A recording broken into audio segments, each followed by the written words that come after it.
달빛 아래 사연 한수 채널 구독자 여러분, 오늘도 시청해주셔서 감사합니다. 행복하고 즐거운 시간 되시길 바라며 오늘의 사연 시작하겠습니다. 새벽 5시 도시의 네온사인들이 하나둘 꺼져가는 시간이었습니다. 차가운 아스팔트 위로 민호의 발걸음이 울려 퍼졌어요. 그는 낡은 패딩 점퍼 주머니에서 차 열쇠를 꺼내며 오늘도 긴 하루가 시작됨을 느꼈습니다. 하늘아, 별아, 아빠 다녀올게. 민호는 작은 원룸 안에서 잠든 쌍둥이 아이들을 바라보며 조용히 속삭였어요. 6살 하늘과 별은 낡은 이불 속에서 서로를 꼭 안고 자고 있었습니다. 그들의 작은 얼굴에는 평화로운 잠이 스며들어 있었지만 볼이 조금 홀쭉해 보였죠. 요즘 제대로 된 식사를 못 해줘서 그런 것 같아 마음이 아팠어요. 대리운전을 시작한 지도 벌써 6개월. 처음에는 이렇게 오래 할 생각이 아니었는데 어느새 이 일이 민호의 밤을 채우는 유일한 수입원이 되어버렸습니다. 새벽 5시부터 오후 2시까지는 건설 현장에서 벽돌을 나르고 시멘트를 섞었어요. 허리는 끊어질 것 같고 손바닥은 물집으로 가득했지만 그래도 참아야 했습니다.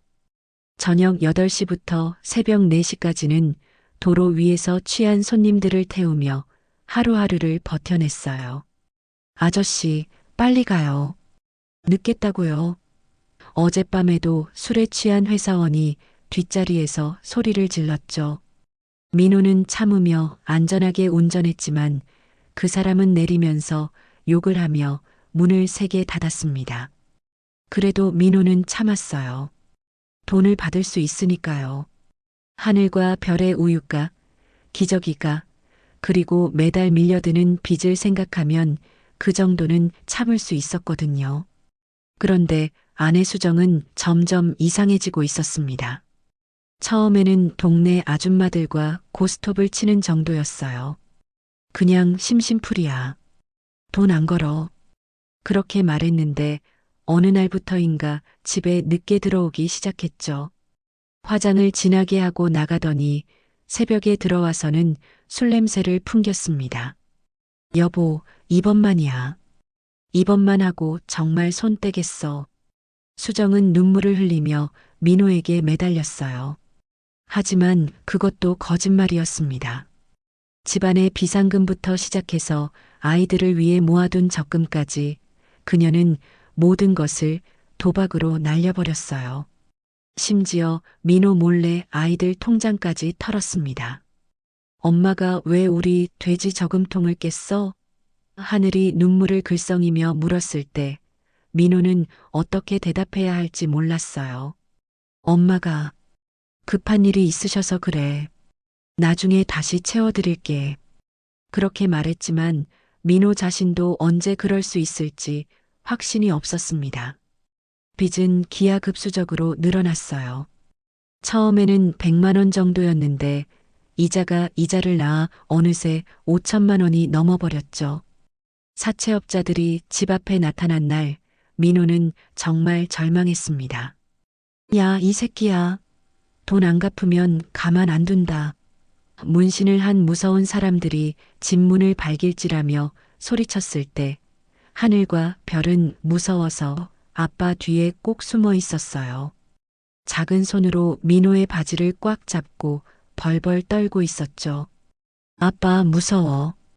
별이 작은 목소리로 중얼거렸을 때 민호의 마음은 찢어질 것 같았습니다. 아이들 있잖아요. 제발. 민호가 간신히 말했지만 그들은 개의치 않았어요. 집안의 TV, 냉장고, 심지어 아이들 장난감까지 하나씩 가져갔습니다. 하늘과 별은 자신들의 소중한 인형이 사라지는 걸 보며 울었지만 어쩔 수 없었어요. 결국 수정은 어느 날 밤 쪽지 하나만 남기고 완전히 사라져버렸습니다. 미안해. 더 이상 못 견디겠어. 아이들 잘 부탁해. 그게 전부였어요. 민호는 그 쪽지를 떨리는 손으로 읽으며 한참을 울었습니다. 하늘과 별은 잠에서 깨어 엄마는? 하고 물었지만 민호는 출장 가셨어. 금방 오실 거야 라고 거짓말할 수밖에 없었죠. 결국 집마저 빼앗기게 되었고 민호는 쌍둥이와 함께 작은 원룸으로 이사를 가야 했습니다. 보증금도 제대로 못 내서 지하 반지하 같은 곳이었어요. 곰팡이 냄새가 나고 창문도 작았지만 그래도 비를 피할 수 있는 곳이었으니까요. 그곳에서 민호는 더욱 치열하게 일했습니다. 새벽부터 밤늦게까지 쉬는 시간 없이 일해도 빚은 줄어들지 않았어요. 오히려 생활비와 아이들 양육비 때문에 더 힘들어졌죠.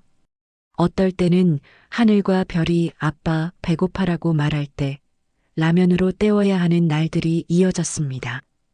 어느 날 밤 민호는 큰 결심을 했어요. 현역 입대를 하는 것이었습니다.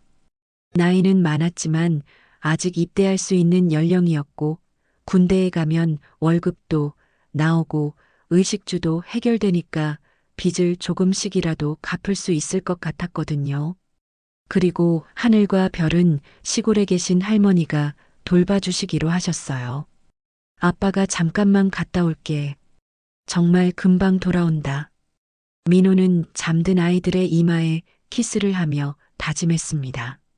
하지만 마음 한편으로는 이런 선택밖에 할 수 없는 자신이 한심했고 아이들에게 미안했어요.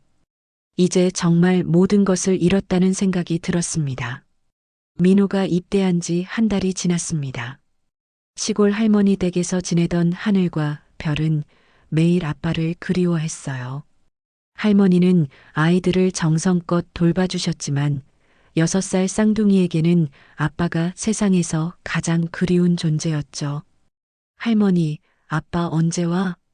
별이 작은 목소리로 물어볼 때마다 할머니는 마음이 아프셨어요. 곧 올 거야. 조금만 더 기다려. 그렇게 대답하시지만 사실 할머니도 언제 민호가 면회를 올 수 있을지 확실하지 않으셨거든요. 어느 토요일 오후 하늘과 별은 할머니와 함께 시장에 갔다가 해병대 부대 근처를 지나게 되었습니다. 높고 견고한 철문 너머로 군인들이 훈련하는 모습이 보였어요. 하늘이 눈을 크게 뜨고 말했죠. 할머니, 아빠도 저기 있어요? 그럴지도 모르겠네. 할머니가 대답하시자 별이 갑자기 달려가서 철문에 얼굴을 바짝 대고 소리쳤어요. 아빠, 아빠 여기 있어요? 그때부터였습니다. 쌍둥이는 매일 할머니께 조르기 시작했어요. 아빠를 만나러 가자고 부대에 가서 아빠를 보고 싶다고 말이죠. 할머니는 처음에는 말리셨지만 아이들의 간절한 모습을 보니 마음이 약해지셨어요. 그럼 편지라도 써볼까?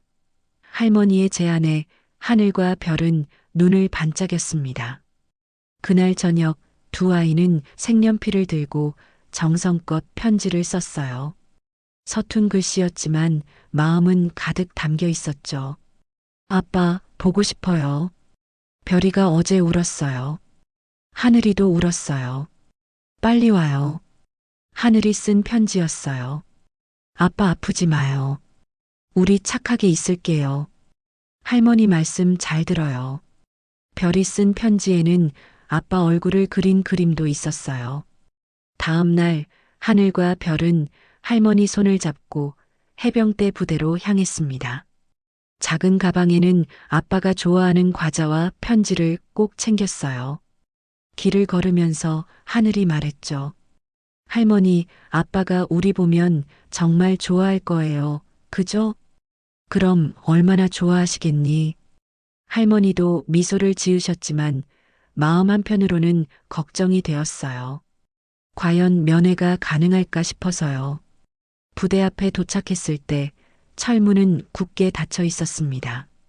위병소 앞에는 헌병들이 서 있었고 분위기가 매우 엄숙했어요. 할머니는 조금 주춤하셨지만 하늘과 별은 주저없이 앞으로 나아갔습니다. 아저씨, 저희 아빠 만나게 해주세요. 하늘이 작은 손에 편지를 꼭 쥐고 헌병에게 다가갔어요. 별도 뒤따라와서 과자 봉지를 내밀었죠. 아빠, 이거 주고 싶어요. 그런데 헌병의 표정은 차가웠습니다. 무표정한 얼굴로 고개를 저으며 말했어요. 규정상 불가능하다. 애들은 돌아가라. 네. 할머니가 당황하며 물으셨어요. 면회 신청을 하려고 왔는데 면회는 정해진 날에만 가능하고 미리 신청해야 합니다. 오늘은 면회일이 아니에요.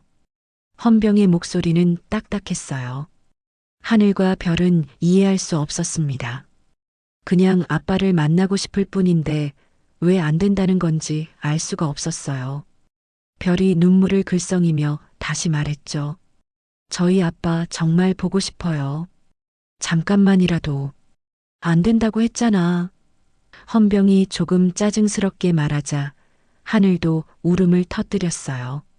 그때 옆에 있던 다른 병사 몇 명이 수군거리는 소리가 들렸습니다. 저 애들 아빠 영창 갔다잖아. 맞아.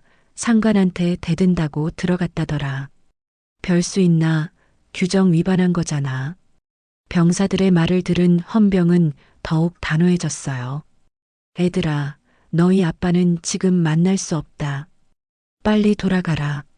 하늘과 별은 상황을 정확히 이해하지는 못했지만 아빠를 만날 수 없다는 것만은 확실히 알 수 있었어요. 두 아이는 더 크게 울부짖기 시작했습니다. 아빠, 아빠. 별이 철문을 향해 소리쳤어요. 우리 여기 왔어요. 아빠. 하늘도 작은 주먹으로 철문을 두드렸죠. 할머니는 어찌할 바를 몰라 하셨어요. 아이들을 달래려 했지만 쌍둥이의 울음은 점점 더 커져갔습니다. 지나가는 사람들이 모두 쳐다볼 정도였어요. 제발요, 잠깐만이라도. 할머니가 헌병에게 간곡히 부탁하셨지만 대답은 차가웠습니다. 규정은 규정입니다. 더 이상 여기 계시면 곤란합니다. 결국 하늘과 별은 철문 앞 시멘트 바닥에 주저앉아 엉엉 울기 시작했어요. 작은 손에 꼭 쥐고 있던 편지와 과자 봉지가 바닥에 떨어졌지만 아이들은 개의치 않았습니다. 그저 아빠가 그리웠고 만나고 싶었을 뿐이에요. 아빠, 아빠. 별이 흐느끼며 중얼거렸고 하늘은 코를 훌쩍이며 철문을 바라봤어요. 혹시 아빠가 나타나지 않을까 하는 희망을 품고 있었거든요. 주변 병사들은 그런 아이들을 힐끗거리며 수군거렸지만 누구도 나서지 않았어요. 그들에게는 그저 규정을 어긴 군인의 자녀들일 뿐이었으니까요. 할머니는 아이들을 부축하려 했지만 쌍둥이는 그 자리에서 일어나려 하지 않았습니다. 아빠 만날 때까지 안 가요. 하늘이 고집을 부렸고 별도 고개를 끄덕였어요. 그렇게 철문 앞에서 흘러내리는 눈물은 멈출 줄을 몰랐습니다. 철문 앞에서 울고 있는 쌍둥이의 울음소리가 부대 주변에 울려 퍼지고 있을 때였습니다. 저 멀리서 검은색 군용 차량 한 대가 천천히 다가오고 있었어요. 차량의 번호판을 본 헌병들의 표정이 순간 굳어졌습니다. 합동참모본부 소속 차량이었거든요. 차가 위병소 바로 앞에 멈춰 섰습니다. 뒷좌석 문이 열리면서 깔끔하게 다림질된 정복을 입은 여성이 내렸어요. 그녀의 어깨에는 중장 계급장이 선명하게 빛나고 있었고 가슴에는 각종 훈장들이 줄지어 달려 있었습니다. 바로 합동참모본부 작전본부 차장 박서영 중장이었어요. 박서영은 원래 이 부대에 정기 점검차 왔던 길이었습니다. 최근 해병대 내부에서 일어나고 있는 여러 문제들을 점검하고 부대 운영 실태를 파악하기 위한 깜짝 방문이었죠. 하지만 부대 앞에 도착하자마자 그녀의 눈에 띈 것은 철문 앞에서 오열하는 어린 쌍둥이였습니다. 저게 뭐지? 박서영은 차에서 내리며 운전병에게 물었어요. 잘 모르겠습니다. 아이들이 울고 있는 것 같은데. 운전병도 상황을 정확히 파악하지 못하고 있었어요. 박서영은 차 문을 닫고 철문 쪽으로 걸어갔습니다. 그녀의 발걸음은 확고했지만 조심스럽기도 했어요. 군인으로서 오랜 경험을 쌓아온 그녀였지만 우는 아이들을 마주하는 일은 언제나 신중함이 필요했거든요. 가까이 다가갈수록 상황이 더 선명해졌습니다. 6살 정도로 보이는 쌍둥이 남매가 철문 앞 바닥에 앉아 울고 있었고 옆에는 할머니로 보이는 노인이 당황한 채 아이들을 달래려 하고 있었어요. 헌병들은 조금 떨어진 곳에서 어쩔 줄 몰라 하고 있었죠. 여기서 무슨 일이 일어나고 있는 거지? 박서영은 마음속으로 중얼거렸어요. 30년 군 생활을 해오면서 수많은 일들을 봐왔지만 부대 앞에서 이렇게 어린 아이들이 우는 모습은 처음이었거든요. 박서영이 더 가까이 다가가자 하늘이 고개를 들어 그녀를 바라봤어요. 눈물로 범벅된 작은 얼굴에는 절망과 그리움이 가득했습니다.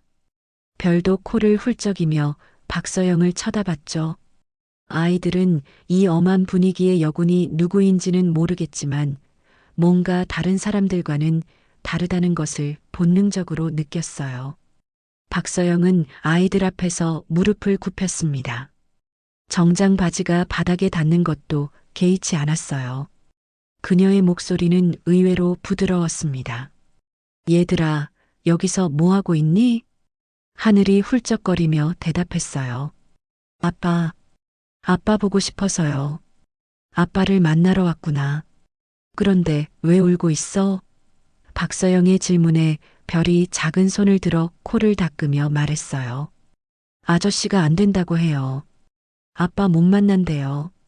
박서영은 고개를 돌려 헌병들을 바라봤습니다. 헌병들은 그녀의 시선을 받자 긴장한 듯 더욱 꼿꼿이 서 있었어요. 하지만 아직 박서영이 누구인지 정확히 파악하지는 못한 것 같았습니다. 할머니께서는 어떤 상황이신지 설명해 주실 수 있으세요? 박서영이 할머니에게 정중히 물었어요. 할머니는 떨리는 목소리로 설명하기 시작하셨어요. 이 아이들 아버지가 이 부대에 입대를 했어요. 한 달 전에요. 그런데 아이들이 너무 아빠를 그리워해서 면회를 신청하러 왔는데 헌병분이 안 된다고 하시네요. 면회 규정을 확인해 보셨나요? 박서영이 물었죠. 그게 할머니가 말끝을 흐렸을 때 하늘이 작은 손에서 구겨진 편지를 꺼냈어요. 이거 아빠 주려고 했는데 하늘의 목소리는 더욱 작아졌어요. 박서영은 그 편지를 받아들었습니다. 봉투에는 서툰 글씨로 아빠께라고 적혀 있었고 색연필로 그린 하트 모양도 있었어요.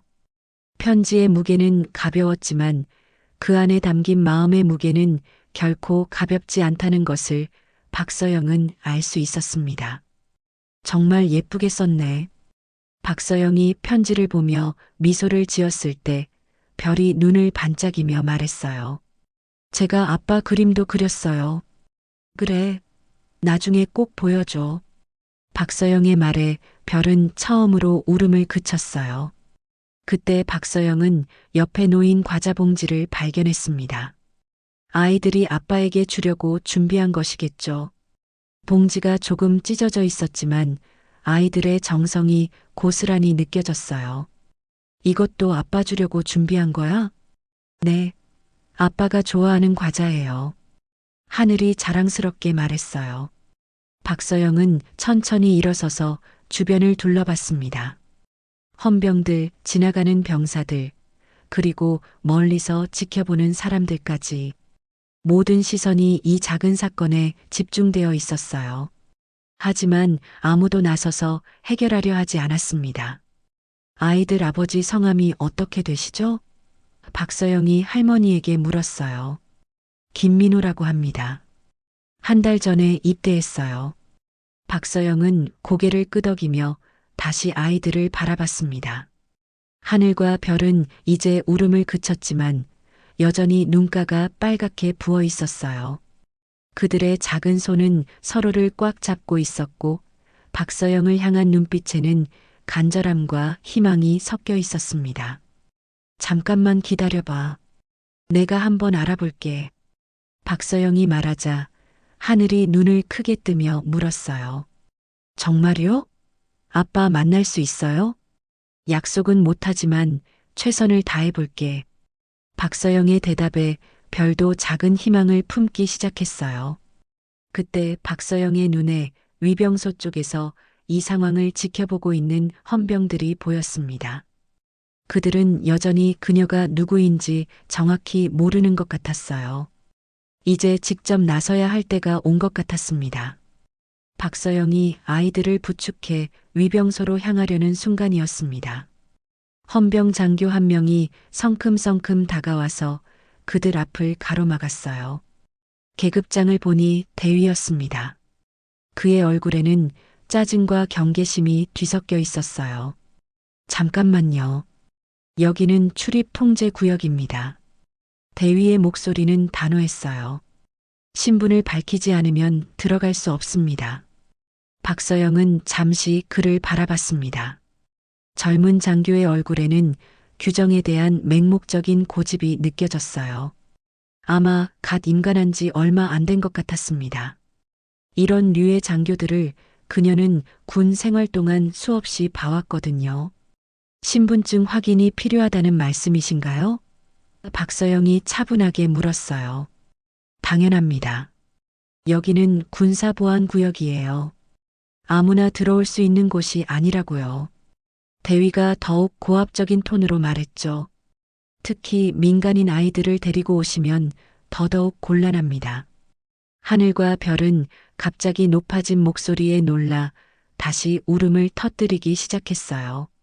할머니는 어쩔 줄 몰라 하시며 아이들을 달래려 했지만 쌍둥이의 울음은 쉽게 그치지 않았습니다. 아빠 만나고 싶어요. 별이 흐느끼며 박서영의 바지자락을 잡았어요. 박서영은 깊게 숨을 들이쉬고 군증을 꺼냈습니다. 하지만 대위는 군증을 대충 훑어보더니 더욱 거만한 표정을 지었어요. 합참이든 모든 규정은 규정입니다. 대위가 팔짱을 끼며 말했죠. 여기는 해병대 부대고 저희에게는 저희만의 절차가 있어요. 아이들 울린다고 해서 규정을 어길 수는 없습니다. 주변에서 지켜보던 다른 헌병들과 병사들도 웅성거리기 시작했어요. 어떤 이는 맞다, 규정이 중요하지라고 속삭였고 다른 이는 애들이 불쌍하긴 하지만 이라며 중얼거렸습니다. 저 아이들이 왜 여기 왔는지 사정을 들어보셨나요? 박서영이 참을성 있게 물었어요. 사정이 뭐든 상관없습니다. 면회는 정해진 절차를 거쳐야 해요. 대위의 대답은 차갑기만 했어요. 게다가 저 아이들 아버지는 현재 영창에 있어서 면회 자체가 불가능합니다. 영창이라고요? 박서영의 목소리에 약간의 변화가 생겼어요. 네, 상관 명령 불복종으로 영창 처분을 받았어요. 그러니까 아무리 때를 써도 만날 수 없다고요. 대위가 단정적으로 말했죠. 하늘이 영창이 뭐예요? 라고 물었지만 대위는 아이의 질문을 무시했어요. 대신 박서영을 향해 더욱 강경하게 말을 이어갔습니다. 여기서 더 소란을 피우시면 경고 조치를 취할 수밖에 없습니다. 아이들 데리고 돌아가세요. 그 순간 별이 더 크게 울면서 아빠, 라고 소리쳤어요. 하늘도 따라서 울기 시작했죠. 할머니는 두 손으로 아이들을 안으려 했지만 쌍둥이는 그 자리에서 움직이려 하지 않았습니다. 제발이요. 할머니가 대위에게 간곡히 부탁하셨어요. 잠깐만이라도 아버지 얼굴만 보게 해주세요. 아이들이 너무 그리워해서. 규정 위반은 규정 위반입니다. 대위가 목소리를 높였어요. 더 이상 여기 계시면 정말 조치를 취하겠습니다. 주변의 병사들이 수군거리는 소리가 더 커졌어요. 왜 저렇게 고집을 부리지? 애들이 불쌍하긴 한데. 규정이니까 어쩔 수 없는 거 아닌가? 저 여자 누군지 모르겠네. 합참에서 왔다는데.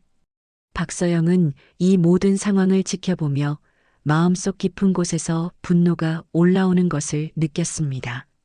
30년 군 생활을 하면서 수많은 어려운 상황들을 겪어봤지만 이렇게 어린 아이들의 눈물 앞에서도 꽁꽁 얼어붙은 규정만을 내세우는 모습을 보는 것은 참기 어려웠어요. 대위님, 한 가지만 묻겠습니다. 박서영의 목소리가 조금 더 차가워졌어요. 당신은 지금 누구와 대화하고 있는지 정확히 알고 계신가요? 합참에서 오셨다니까 어느 정도 높은 분이시겠지만 대위가 어깨를 으쓱하며 말했어요. 그렇다고 해서 저희 부대 규정을 무시할 수는 없어요. 계급이 높다고 해서 모든 게 통하는 건 아니거든요. 박서영은 깊게 한숨을 쉬었습니다. 이런 상황에서 계급을 내세우는 것을 그녀는 별로 좋아하지 않았어요. 하지만 때로는 필요한 순간이 있었고 지금이 바로 그런 때인 것 같았습니다. 그렇다면 박서영이 천천히 말을 시작했어요. 바로 그때 하늘이 갑자기 박서영의 손을 잡으며 올려다봤어요. 눈물 범벅된 작은 얼굴에는 마지막 희망을 품은 듯한 표정이 떠올라 있었습니다. 아줌마, 우리 아빠 정말 못 만나요? 우리 편지 전해줄 수도 없어요? 박서영은 그 작은 손의 온기를 느끼며 마음이 더욱 단단해지는 것을 느꼈어요. 이 아이들은 잘못한 게 하나도 없었습니다. 그저 아빠가 보고 싶을 뿐이었는데 어른들의 딱딱한 규정 때문에 이렇게 상처받고 있었어요. 걱정하지 마. 박서영이 하늘의 머리를 쓰다듬으며 말했어요. 아줌마가 해결해 줄게. 대위는 여전히 팔짱을 끼고 서 있었어요. 무슨 해결을 하신다는 건가요? 규정은 바뀌지 않습니다. 주변에 모여든 병사들의 시선이 모두 이들에게 집중되어 있었어요. 어떤 이들은 호기심 어린 눈으로, 어떤 이들은 안타까운 마음으로 이 상황을 지켜보고 있었습니다. 하지만 아무도 직접 나서지는 않았어요. 현장의 분위기는 점점 더 얼어붙어 가고 있었고 쌍둥이의 울음소리만이 정막을 깨뜨리고 있었습니다. 박서영은 더 이상 참을 수 없었습니다. 그녀는 천천히 정복 상의의 단추를 풀기 시작했어요. 주변이 조금씩 조용해지기 시작했습니다. 병사들도 헌병들도 모두 그녀의 행동에 주목하고 있었거든요.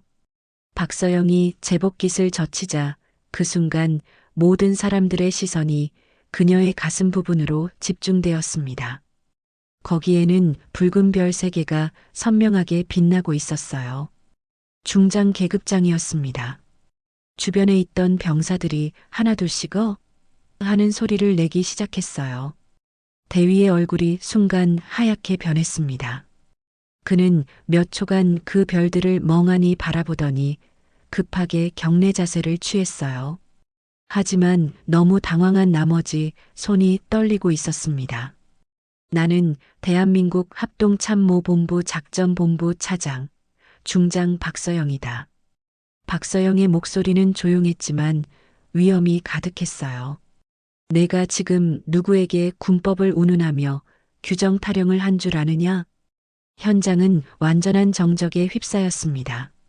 바람 소리조차 멈춘 것 같았어요.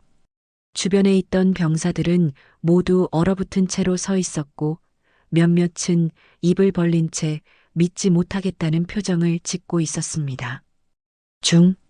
중장님, 대위가 떨리는 목소리로 외쳤어요. 죄송합니다. 몰라 뵈었습니다. 하지만 박서영의 표정은 전혀 풀리지 않았습니다. 오히려 더욱 차갑게 굳어져 있었어요. 몰라봤다고? 군증을 보여줬는데도 몰라봤다고? 박서영이 한 걸음 앞으로 나서자 대위는 더욱 작아져 보였어요. 계급이 높다고 해서 모든 게 통하는 건 아니라고 했지? 죄송합니다. 대위의 목소리는 거의 속삭임에 가까웠어요. 주변 병사들도 하나둘씩 경례 자세를 취하기 시작했습니다.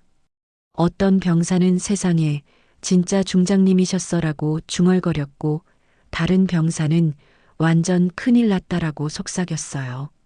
하늘과 별은 상황이 바뀌었다는 것을 느꼈지만 정확히 무엇이 어떻게 된 건지는 이해하지 못했어요. 다만 아까까지 무서웠던 아저씨가 갑자기 작아져서 고개를 숙이고 있다는 것만은 알 수 있었습니다. 아줌마가 대단한 사람이에요? 별이 작은 목소리로 박서영에게 물었어요. 박서영은 무릎을 굽혀 별의 눈높이에 맞춰 대답했습니다. 아줌마도 여기서 일하는 사람이야. 다만 조금 더 높은 곳에서 일할 뿐이야. 그럼 아빠 만날 수 있어요? 하늘이 기대에 찬 목소리로 물었어요. 그래, 만날 수 있어. 박서영의 대답에 쌍둥이의 얼굴에 처음으로 밝은 표정이 스쳤습니다. 박서영은 다시 일어서서 대위를 바라봤어요. 지금 당장 김민호 병장의 현재 상황을 상세히 보고하라. 예. 김민호 병장은 현재 영창에. 대위가 말을 더듬었어요. 영창에 간 이유를 정확히 말하라. 상관의 부당한 지시를 거부했다는 혐의로. 부당한 지시? 박서영의 목소리가 더욱 날카로워졌어요. 어떤 부당한 지시인지 구체적으로 설명하라. 대위는 식은땀을 흘리며 더듬거렸어요. 그것은 부대장님께 직접. 지금 내가 묻고 있다. 박서영의 목소리가 부대 전체에 울려 퍼졌어요. 내가 아는 범위 내에서 즉시 대답하라. 예. 대위가 거의 울먹거리며 대답했어요. 김민호 병장이 훈련 중에 후임병을 과도하게 체벌하라는 지시를 거부했습니다. 그리고 그것이 부당하다고 상관에게 직접 항의했습니다. 박서영의 눈빛이 더욱 차갑게 변했어요. 주변 병사들도 숨죽이며 이 대화를 듣고 있었습니다. 후임병을 과도하게 체벌하라는 지시를 거부했다고? 박서영이 다시 한번 확인했어요. 예, 맞습니다. 박서영은 잠시 말없이 서 있었습니다. 그 침묵이 주변 모든 사람들에게는 엄청난 압박감으로 다가왔어요. 할머니는 상황이 좋은 쪽으로 바뀌고 있다는 것을 느끼며 안도의 한숨을 쉬셨고 하늘과 별은 여전히 박서영을 올려다보고 있었습니다. 그렇다면 박서영이 천천히 입을 열었어요. 김민호 병장은 군인으로서 당연히 해야 할 일을 한 것이고 오히려 그런 부당한 지시를 내린 상관이 문제라는 얘기 아닌가? 그렇지만 절차상. 절차? 박서영이 비웃듯 말했어요. 부당한 명령을 거부할 용기를 가진 병사를 영창에 넣어놓고 그의 어린 자녀들이 아버지를 그리워하며 찾아와도 규정 타령만 하는 것이 절차인가? 대위는 더 이상 아무 말도 할 수 없었어요. 그저 고개를 숙이고 서 있을 뿐이었습니다. 박서영은 주변을 둘러봤습니다. 수십 명의 병사들이 이 상황을 지켜보고 있었어요. 어떤 이들은 부끄러운 듯 고개를 숙이고 있었고 어떤 이들은 박서영의 말에 고개를 끄덕이고 있었습니다. 여기 있는 모든 장병들아. 박서영의 목소리가 부대 전체에 울려 퍼졌어요. 너희는 지금 무엇을 보고 있는가? 정의를 실현하려던 동료를 영창에 가둬놓고 그의 어린 자녀들마저 외면하는 모습을 보고 있는 것 아닌가? 병사들은 아무도 대답하지 못했어요. 다만 서로의 얼굴을 바라보며 미안함과 부끄러움을 느끼고 있었습니다. 하늘이 조용히 박서영의 옷자락을 잡으며 물었어요. 아줌마, 이제 아빠 만날 수 있어요? 박서영은 다시 무릎을 굽혀 아이를 바라봤습니다. 그래, 곧 만날 수 있어. 아줌마가 약속할게. 박서영은 즉시 행동에 나섰습니다. 지금 당장 김민호 병장의 전체 기록을 가져와라. 입대 이후부터 영창 처분까지의 모든 문서 말이다. 그녀의 명령에 대위는 허둥지둥 뛰어가며 서류를 준비하기 시작했어요. 한편 박서영은 하늘과 별이 들고 있던 편지 봉투를 다시 자세히 살펴봤습니다. 봉투 겉면에는 색연필로 그린 하트와 함께 아빠 힘내세요라는 글씨가 삐뚤빼뚤하게 적혀 있었어요. 박서영이 조심스럽게 편지를 꺼내자 하늘과 별은 긴장한 표정으로 지켜봤습니다. 읽어봐도 될까? 박서영이 아이들에게 물었고 쌍둥이는 고개를 끄덕였어요. 편지를 펼쳐보자 서툰 글씨로 쓰인 내용이 눈에 들어왔습니다. 아빠, 우리 많이 보고 싶어요. 할머니가 아빠는 나라를 지키러 갔다고 했어요. 아빠 아프지 마세요. 우리 착하게 있을게요. 빨리 와서 같이 놀아요. 사랑해요. 하늘이 쓴 편지였어요. 별이 쓴 편지에는 글씨보다 그림이 더 많았어요. 아빠로 보이는 사람과 자신들이 손을 잡고 있는 그림, 그리고 아빠 힘내라는 짧은 글귀가 있었습니다.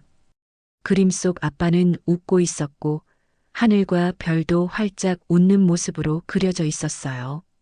박서영은 편지를 읽으며 목이 메는 것을 느꼈습니다. 30년 군 생활을 하면서 수많은 어려운 상황들을 겪어봤지만 이렇게 순수한 마음이 담긴 편지를 보는 것은 처음이었어요. 아이들은 아빠가 왜 영창에 있는지도 모른 채 그저 보고 싶다는 마음만 가득했거든요. 그때 대위가 두꺼운 파일을 들고 다가왔습니다. 중장님, 김민호 병장의 모든 기록입니다. 박서영은 파일을 받아들고 빠르게 내용을 훑어봤어요. 입대 후 훈련 성적, 생활 태도, 그리고 문제가 된 사건의 전말까지 모든 것이 기록되어 있었습니다. 기록을 읽어보니 상황이 더욱 명확해졌어요. 김민호는 입대 후 모범적인 군 생활을 해왔습니다. 훈련 성적도 우수했고 동료들과의 관계도 좋았어요. 문제는 한 달 전에 일어난 사건이었습니다. 당시 김민호의 직속 상관이었던 소대장이 후임병에게 과도한 체벌을 가하라고 지시했던 것이었어요. 그것도 사소한 실수 때문이었습니다. 김민호는 그 상황에서 이건 부당한 명령입니다라고 당당히 말했고 결국 상관 모독 혐의로 영창에 들어가게 된 것이었죠. 이게 상관 모독이라고? 박서영의 목소리에는 분노가 섞여 있었어요. 부당한 명령을 거부하는 것이 군법 위반인가? 대위는 땀을 뻘뻘 흘리며 대답했어요. 그렇지만 절차를 거치지 않고 직접 항의를. 절차? 박서영이 서류를 탁 하고 책상에 내려놓았어요. 후임병이 부당하게 맡고 있는데 절차부터 밟으라고? 그럼 그 사이에 후임병은 어떻게 되는 건가? 주변에서 듣고 있던 병사들의 표정이 어두워졌습니다. 아마 비슷한 경험을 해봤거나 목격한 적이 있는 것 같았어요. 어떤 병사는 고개를 끄덕이며 맞는 말씀이다라고 중얼거렸습니다. 박서영은 다시 편지를 들여다봤어요. 하늘이 쓴 글 중에 나라를 지키러 갔다는 부분이 특히 마음에 와 닿았습니다.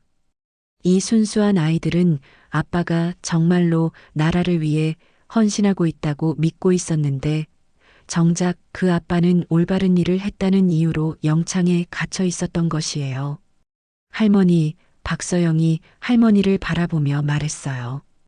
김민호 씨가 입대하게 된 사연을 좀 더 자세히 말씀해 주실 수 있나요? 할머니는 잠시 망설이시다가 입을 열었습니다. 사실 민호가 혼자서 아이들을 키우고 있었어요. 아내가 도박 때문에 집을 나간 후로요. 도박 때문에요? 네. 빚이 너무 많이 생겨서 집까지 잃게 되었어요. 민호는 하루에 16시간씩 일했지만 아이들 키우면서 빚까지 갚기는 너무 힘들었나 봐요. 그래서 결국 군대에 들어오기로 결심한 것 같아요. 박서영은 서류를 다시 살펴봤어요. 김민호의 입대 사유란에는 경제적 사정이라고 간단히 적혀 있었지만 그 뒤에 숨겨진 이야기는 이렇게 복잡하고 안타까웠던 것이에요. 그럼 이 아이들은? 제가 돌보고 있어요. 하지만 아이들이 아빠를 너무 그리워해서 할머니의 목소리가 떨렸어요. 하늘이 박서영을 올려다보며 말했어요. 아줌마, 우리 아빠는 나쁜 사람 아니에요. 정말 좋은 아빠예요. 맞아요. 별도 고개를 끄덕였어요. 아빠가 우리한테 나쁜 사람 괴롭히면 안 된다고 했어요. 박서영은 아이들의 말을 들으며 더욱 마음이 아팠습니다. 이 아이들의 아버지는 자신의 신념을 지키기 위해 어려운 선택을 한 것이었어요. 부당한 일에 맞서는 것이 얼마나 어려운 일인지, 특히 군대에서는 더욱 그렇다는 것을 박서영도 잘 알고 있었거든요. 아이들아, 박서영이 무릎을 굽혀 아이들과 눈높이를 맞췄어요. 너희 아빠는 정말 용감한 분이야. 나쁜 일을 보고도 모른 척하지 않는 멋진 아빠란다. 그럼 아빠 잘못한 게 없어요? 하늘이 물었어요. 전혀 없어. 오히려 자랑스러운 일을 한 거야. 박서영의 대답에 쌍둥이의 얼굴이 조금 밝아졌어요. 박서영은 일어서서 주변을 둘러봤습니다. 수십 명의 병사들이 여전히 이 상황을 지켜보고 있었어요. 그들의 표정에서 부끄러움과 미안함을 읽을 수 있었습니다. 이제 행동을 취해야 할 때였어요. 박서영은 더 이상 참을 수 없었습니다. 그녀는 대위를 향해 단호하게 명령했어요. 지금 즉시 전 부대원 집합을 명령하라. 모든 장병이 5분 내로 중앙광장에 집합하라. 예. 그런데 중장님. 대위가 당황하며 말을 더듬었어요. 지금 당장. 박서영의 목소리가 부대 전체에 울려 퍼졌습니다. 내가 2번 말하는 걸 들어본 적 있나? 대위는 급히 무전기를 잡았어요. 전 부대원 집합. 5분 내로 중앙광장 집합. 반복한다. 전 부대원 긴급 집합. 부대 곳곳에서 병사들이 뛰어나오기 시작했습니다. 훈련 중이던 병사들, 내무반에서 휴식 중이던 병사들, 심지어 취사장에서 일하던 병사들까지 모두 급히 집합 장소로 달려왔어요.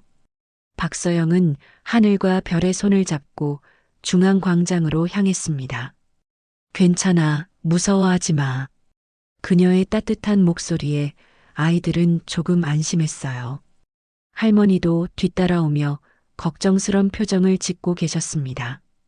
5분 후 중앙광장에는 500여 명의 해병대 장병들이 집합해 있었습니다.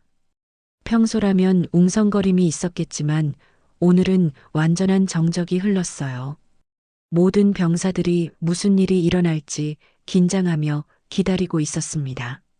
박서영은 연단 위로 올라갔습니다.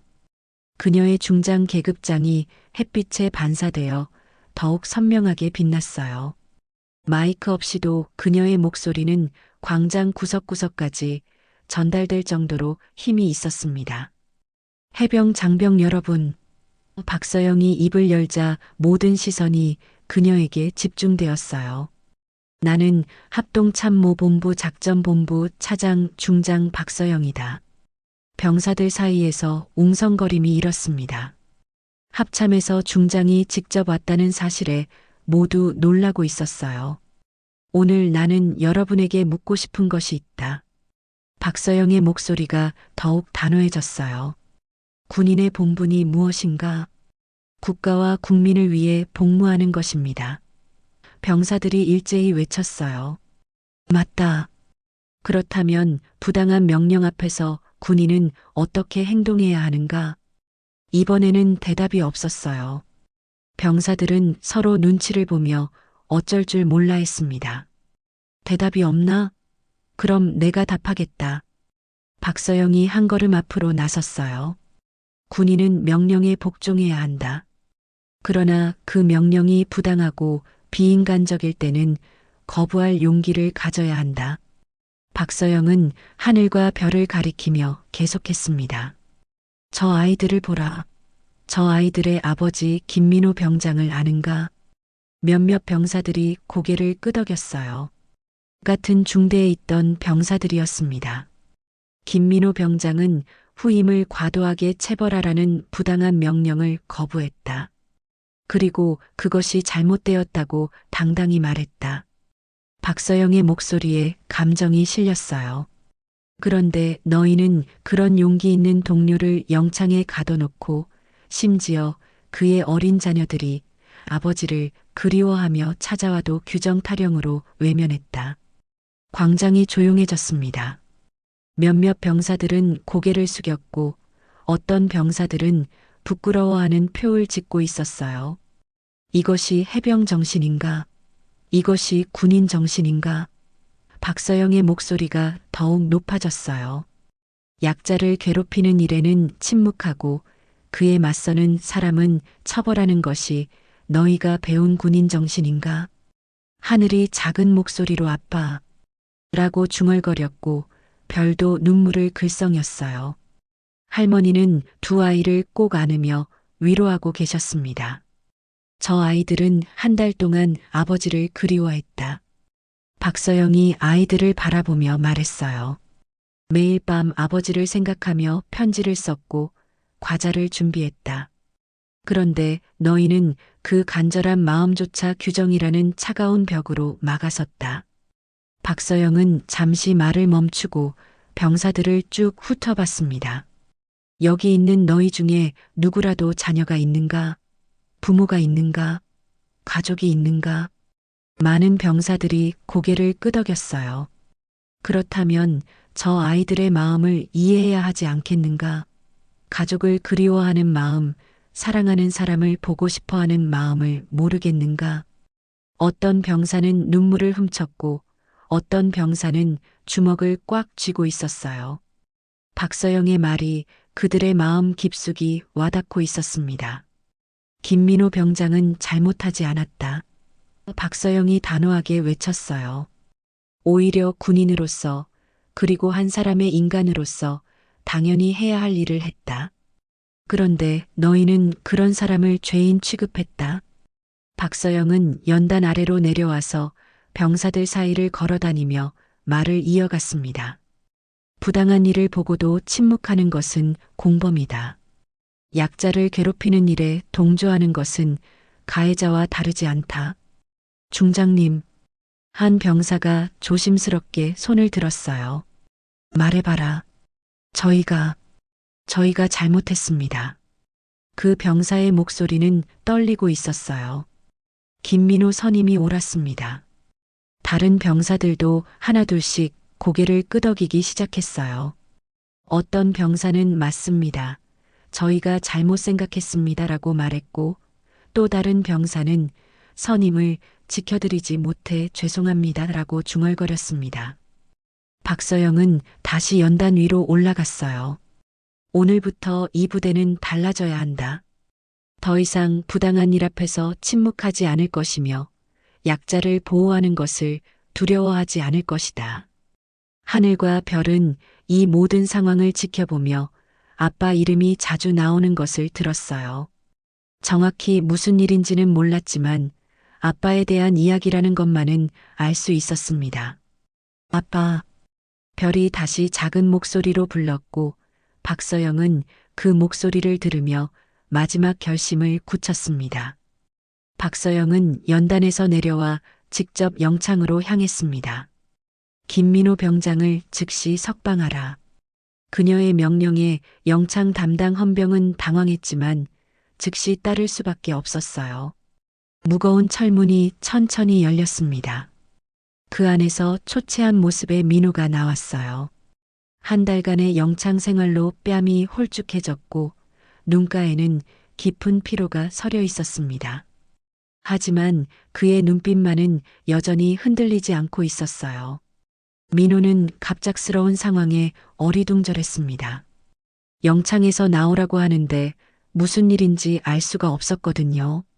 그런데 멀리서 익숙한 목소리가 들려왔어요. 아빠.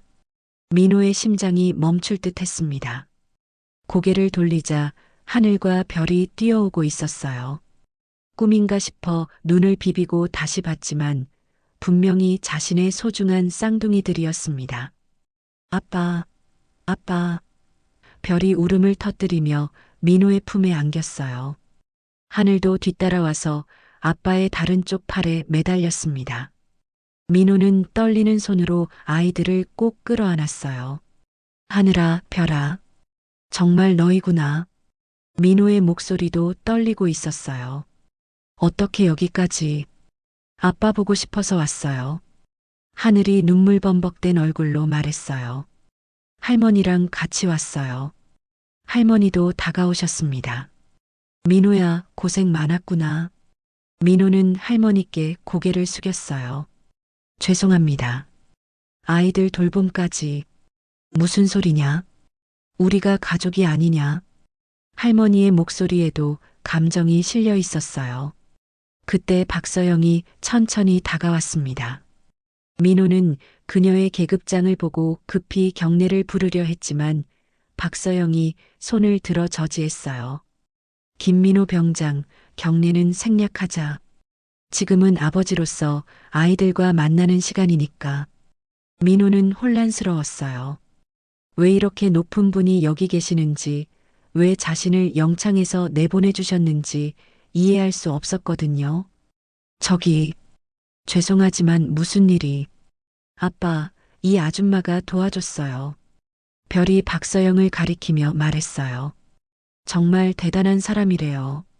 박서영은 무릎을 굽혀 아이들과 눈높이를 맞췄습니다. 아이들아, 아빠에게 편지 전해드리지 않을래? 하늘과 별은 그제야 생각난다는 듯이 구겨진 편지 봉투를 꺼냈어요. 아빠, 이거 드리려고 왔어요. 민호는 떨리는 손으로 편지를 받았습니다. 봉투를 열어보니 아이들의 서툰 글씨와 그림이 나왔어요. 아빠 힘내세요. 사랑해요. 빨리 와요. 간단한 글귀였지만 민호의 눈에서는 눈물이 쏟아졌습니다. 고마워. 정말 고마워. 민호가 아이들을 더 꽉 안으며 중얼거렸어요. 박서영은 일어서서 주변에 모여든 병사들을 바라봤습니다. 여러분, 이것을 잘 봐두십시오. 이것이 바로 우리가 지켜야 할 것들입니다. 가족의 사랑, 부모와 자식 간의 그리움, 그리고 서로를 향한 마음 말입니다. 병사들은 모두 숙연한 표정으로 이 재회를 지켜보고 있었어요. 많은 이들의 눈가가 붉어져 있었습니다. 김민호 병장, 박서영이 민호를 불렀어요. 예. 민호가 자세를 바로 했어요. 당신은 군인으로서 올바른 일을 했습니다.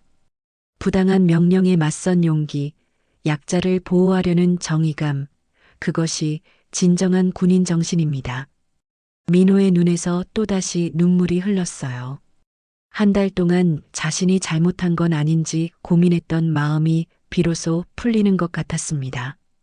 박서영은 전체 병사들을 향해 마지막으로 말했어요. 오늘부터 이 부대는 새롭게 시작합니다. 김민호 병장의 영창 처분은 즉시 취소되며 그에게 포상휴가 7일을 부여합니다. 감사합니다. 민호가 깊이 고개를 숙였어요. 그리고 앞으로 이 부대에서는 부당한 일에 맞서는 것을 두려워하지 마십시오. 정의를 실현하는 것이 처벌받는 일이 되어서는 안 됩니다. 병사들이 일제히 예, 라고 대답했어요. 그들의 목소리에는 새로운 다짐이 서려 있었습니다. 하늘이 민호의 손을 잡으며 말했어요. 아빠, 이제 집에 가요. 그래, 집에 가자. 민호가 아이들의 머리를 쓰다듬으며 대답했어요. 박서영은 그 모습을 바라보며 조용히 미소를 지었습니다. 오늘 이 부대는 진정으로 다시 태어났습니다. 앞으로는 가족의 눈물을 외면하지 않을 것이며 정의를 실현하는 용기를 잃지 않을 것입니다. 민호 가족이 부대를 떠날 때 모든 병사들이 일제히 경례를 붙였습니다. 그것은 단순한 의례가 아니라 진정한 군인 정신을 보여준 한 사람에 대한 존경의 표현이었어요. 하늘과 별은 아빠의 양손을 잡고 걸으며 행복해했습니다. 할머니도 뒤따라오시며 안도의 한숨을 쉬셨어요. 박서영은 그들의 뒷모습을 바라보며 가슴 깊은 곳에서 따뜻함을 느꼈습니다. 바람에 하늘과 별의 편지가 살짝 펄럭였고 그 편지에 그려진 가족 그림이 햇빛에 반짝였습니다. 진정한 용기와 사랑이 만나 만들어낸 기적 같은 하루였어요. 그리고 그 감동은 부대에 남아있는 모든 사람들의 마음에 깊이 새겨졌습니다.